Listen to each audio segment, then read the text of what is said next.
بسم اللہ الرحمن الرحیم۔ السلام علیکم ورحمۃ اللہ وبرکاتہ۔ محترم ناظرین، آج ایک نیا سلسلہ شروع کر رہا ہوں۔ سیرت النبی خاتم الانبیاء حضرت محمد مصطفیٰ صلی اللہ علیہ وآلہ وسلم کے متعلق ان کی سیرت ہے، قسط نمبر 1 ہے۔ جس وقت اسلام کا نیر تابہ طلوع ہوا ہے، جو مذاہب وادیان تھے جو عرب میں پائے جاتے تھے، یہ سارے ہی مذاہب شکست و ریخت سے دوچار تھے۔ مشرکین جن کا دعویٰ تھا کہ ہم دین ابراہیم پر ہیں، وہ شریعت ابراہیمی کے امر و نہی سے کوسوں دور تھے۔ اس شریعت نے جن مکارم اخلاق کی تعلیم دی تھی، ان سے ان مشرکوں کو کوئی واسطہ نہ تھا۔ ان میں گناہوں کی بھرمار تھی اور طول زمانہ کے سبب ان میں بھی بت پرستوں کی وہی عادات و رسوم پیدا ہو چکی تھی جنہیں دینی خرافات کا درجہ حاصل ہے۔ ان عادات و رسوم نے ان کی اجتماعی، سیاسی اور دینی زندگی پر نہایت گہرے اثرات ڈالے تھے۔ یہودی مذہب کا حال یہ تھا کہ وہ محض ریاکاری اور تحکم بن چکا تھا۔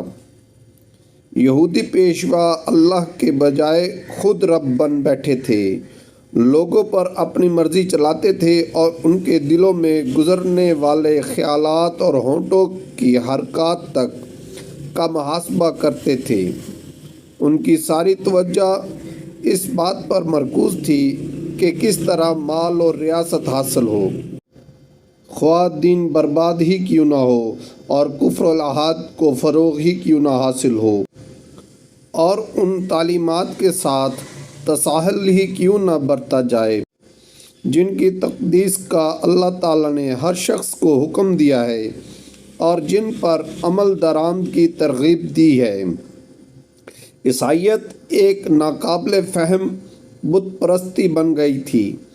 اس نے اللہ اور انسان کو عجیب طرح سے خلط ملط کر دیا تھا۔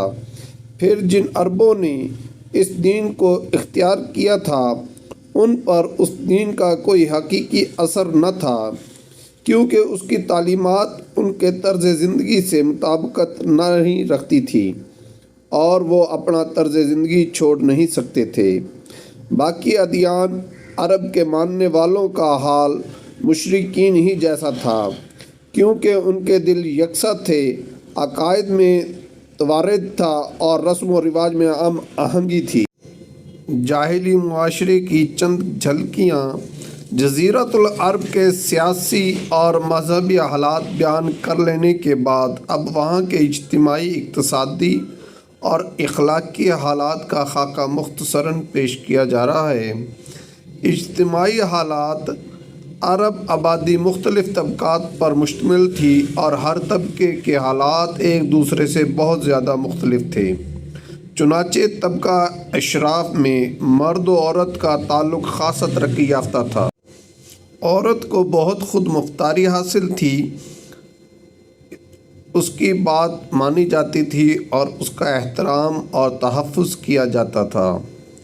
اس کی راہ میں تلواریں نکل پڑتی تھی اور خون ریزیاں ہو جاتی تھی۔ آدمی جب اپنے کرم و شجاعت پر، جسے عرب میں بڑا بلند مقام حاصل تھا، اپنی تعریف کرنا چاہتا تھا تو عموماً عورت ہی کو مخاطب کرتا۔ بسن اوقات عورت چاہتی تو قبائل کو صلح کے لیے اکٹھا کر دیتی اور چاہتی تو ان کے درمیان جنگ اور خون ریزی کے شعلے بھڑکا دیتی، لیکن ان سب کے باوجود بلا نازع مرد ہی کو خاندان کا سربراہ مانا جاتا تھا اور اس کی بات فیصلہ کن ہوا کرتی تھی۔ اس طبقے میں مرد اور عورت کا تعلق عقد نکاح کے ذریعے ہوتا تھا اور یہ نکاح عورت کے اولیاء کے زیر نگرانی انجام پاتا تھا۔ عورت کو یہ حق نہ تھا کہ ان کی ولایت کے بغیر اپنے طور پر اپنا نکاح کر لے۔ ایک طرف طبقہ اشراف کا یہ حال تھا تو دوسری طرف دوسرے طبقوں میں مرد و عورت کے اختلاط کی بھی کئی صورتیں تھیں، جنہیں بدکاری و بے حیائی اور بے شرمی، فاحش کاری و زنا کاری کے سوا کوئی اور نام نہیں دیا جا سکتا۔ حضرت عائشہ صدیقہ رضی اللہ تعالیٰ عنہ کا بیان ہے کہ جاہلیت میں نکاح کی 4 صورتیں تھیں۔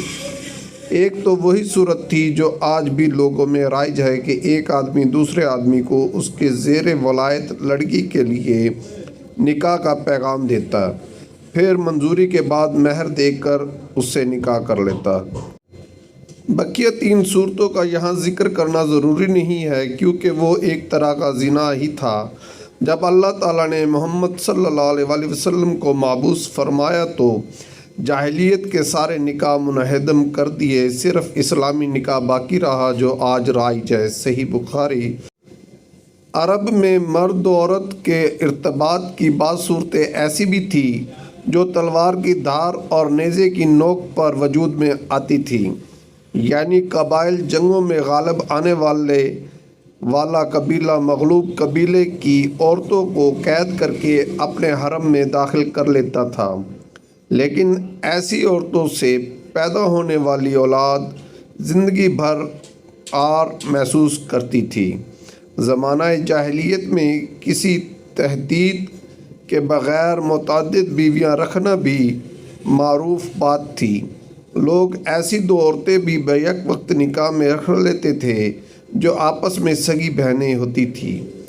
باپ کے طلاق دینے یا وفات پانے کے بعد بیٹا اپنی سوتیلی ماں سے بھی نکاح کر لیتا تھا۔ طلاق اور رجعت کا اختیار مرد کو حاصل تھا اور ان کی کوئی حد معین نہ تھی تاکہ اسلام نے ان کی حد بندی کی۔ ناظرین، یہ وہ کتب درج ہیں جن میں سے یہ حوالہ جات لیے گئے ہیں۔ زنا کاری تمام طبقات میں عروج پر تھی، کوئی طبقہ یا انسانوں کی کوئی قسم اس سے مستثنیٰ نہ تھی۔ البتہ کچھ مرد اور عورتیں ایسی ضرور تھیں جنہیں اپنی بڑائی کا احساس اس برائی کے کیچڑ میں لت پت ہونے سے باز رکھتا تھا۔ پھر آزاد عورتوں کا حال لونڈیوں کے مقابل نسبتاً اچھا تھا۔ اصل مصیبت لونڈیاں ہی تھی، اور ایسا لگتا ہے کہ اہل جاہلیت کی غالب اکثریت اس برائی کی طرف منسوب ہونے میں کوئی عار بھی محسوس نہیں کرتی تھی۔ چنانچہ سنن ابی داؤد وغیرہ میں مروی ہے کہ ایک دفعہ ایک آدمی نے کھڑے ہو کر کہا، یا رسول اللہ، فلاں میرا بیٹا ہے، میں نے جاہلیت میں اس کی ماں سے زنا کیا تھا۔ رسول اللہ صلی اللہ علیہ وسلم نے فرمایا، اسلام میں ایسے دعوے کی کوئی گنجائش نہیں۔ جاہلیت کی بات گئی، اب تو لڑکا اسی کا ہوگا جس کی بیوی یا لونڈی ہو، اور زنا کار کے لیے پتھر ہے۔ اور حضرت سعد بن ابی وقاص رضی اللہ تعالیٰ عنہ اور عبد بن زمنہ کے درمیان زمعہ کی لوڈی کے بیٹے عبد الرحمن بن زمعہ کے بارے میں جو جھگڑا پیش آیا تھا وہ بھی معلوم و معروف ہے۔ صحیح بخاری۔ ابو داؤد الولد للفراش، مسند احمد میں یہ حوالے ہیں۔ جاہلیت میں باپ بیٹے کا تعلق بھی مختلف نوعیت کا تھا۔ کچھ تو ایسے تھے جو کہتے تھے، ہماری اولاد ہمارے کلیجے ہیں جو روئے زمین پر چلتے پھرتے ہیں، لیکن دوسری طرف کچھ ایسے بھی تھے جو لڑکیوں کو رسوائی اور خرچ کے خوف سے زندہ دفن کر دیتے تھے اور بچوں کو فقر و فاقہ کے ڈر سے مار ڈالتے تھے۔ قرآن پاک میں بھی اس کا ذکر ہے، لیکن یہ کہنا مشکل ہے کہ یہ سنگ دلی بڑے پیمانے پر رائج تھی، کیونکہ عرب اپنے دشمن سے حفاظت کے لیے دوسروں کی بنسبت کہیں زیادہ اولاد کے محتاج تھے اور اس کا احساس بھی رکھتے تھے۔ بقیہ ناظرین اگلی قسط میں انشاءاللہ بیان کیا جائے گا۔ یہ جو ماخوذ ہے اس کا حوالہ از مولانا صفی الرحمن مبارک پوری کی کتاب سے ہے۔ ایک بار درود شریف پڑھ لیں۔ شکریہ۔